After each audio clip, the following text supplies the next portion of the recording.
शंटी जी, आज आप इस प्रोग्राम में आए हैं, क्या संदेश देना चाहेंगे आप? देखिए, कहते हैं जीवन में कभी भी कोई छोटा सा काम इंसान को बहुत बड़ा बना देता है।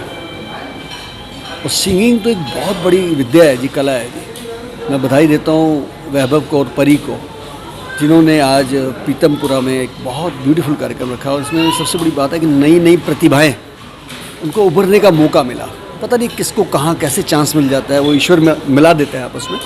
लेकिन इन्होंने उस घोंसले को तैयार किया जिसके तिनका बुन बुन के किया जाता है।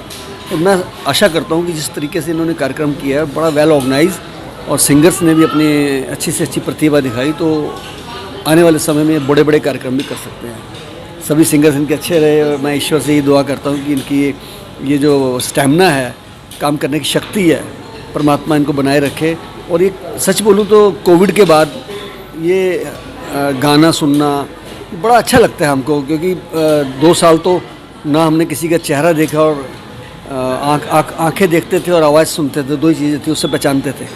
तो अब हम बाहर आए हैं उस प्रकोप से निकल के, जो हमारे देश के ऊपर बहुत बड़ा आया था, जिसमें लाखों लोग चले गए, अपने लोगों के अपने बिछड़ गए, परिवार ख़त्म हो गए कईयों के।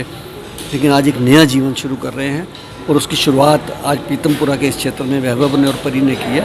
मेरा भाई मनिंदर, जिन्होंने मुझे इनवाइट किया, अभिषेक, सब ये लोगों ने बहुत अच्छा ऑर्गेनाइज़ किया। मैं इनके लिए प्रेयर करता हूँ कि परमात्मा इनको बहुत शक्ति दे। मैं अपनी तरफ से और शहीद भगत सिंह सेवा दल की तरफ से इनको बधाई देता हूँ। संगीत में आपकी काफ़ी रुचि है, किस तरह की एनर्जी मिलती है? क्योंकि संगीत तो जीवन है। एक मरे पड़े बंदे के पास भी आप संगीत में किसी चीज़ को, चाहे वो गुरबाणी है, चाहे मंत्र है, तंत्र है, संगीत का एक बहुत ही बड़ी शक्ति है। इंसान के अंदर जान सी आ जाती है। आप कितने भी नीरस हैं और कोई इंस्ट्रूमेंटल संगीत भी सुन लेते हैं, तो आपके अंदर कहीं ना कहीं तरंगे आ जाती हैं, जीने की चाहत आ जाती है। तो इसलिए मैं समझता हूँ संगीत तो जीवन है जी, इसके बिना इंसान जिंदा नहीं रह सकता। जो संगीत नहीं अच्छा जिसको लगता है, वो इंसान नीरस है, उसको टेस्ट ही नहीं पता कि क्या चीज़ है। ये मेरा कहना है। आप काफ़ी लोगों का आइडल बन चुके हैं, लाखों करोड़ों लोगों के, मैं तो ये कहना चाहूँगा।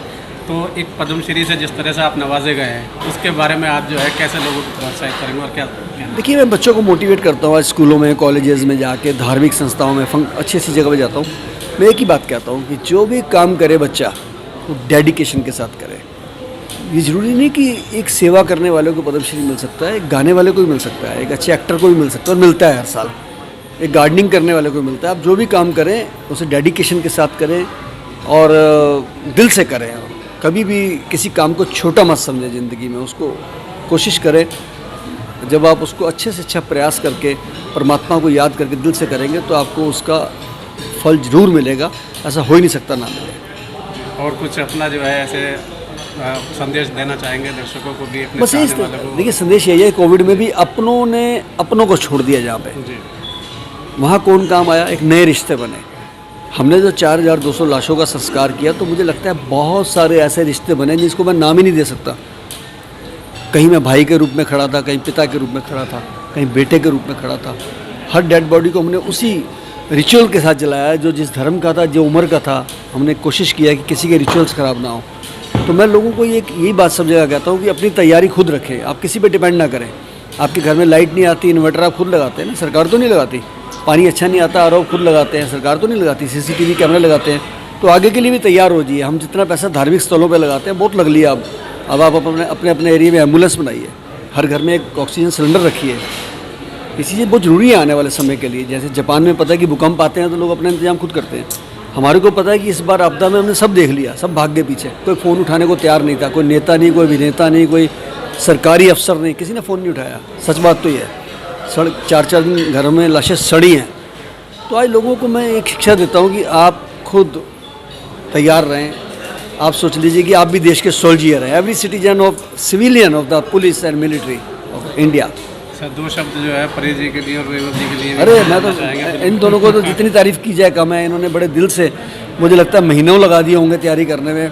हम लोगों ने तो 2 घंटे में मज़ा ले लिया। और मैं भी इतना समय किसी कार्यक्रम में नहीं देता। उनका कार्यक्रम दिल से इन्होंने किया। ईश्वर ने इनके ऊपर आशीर्वाद दिया, और आगे जब भी ये कार्यक्रम करेंगे मैं इनका पूरा सहयोग भी करवाऊँगा। बहुत बहुत धन्यवाद सर।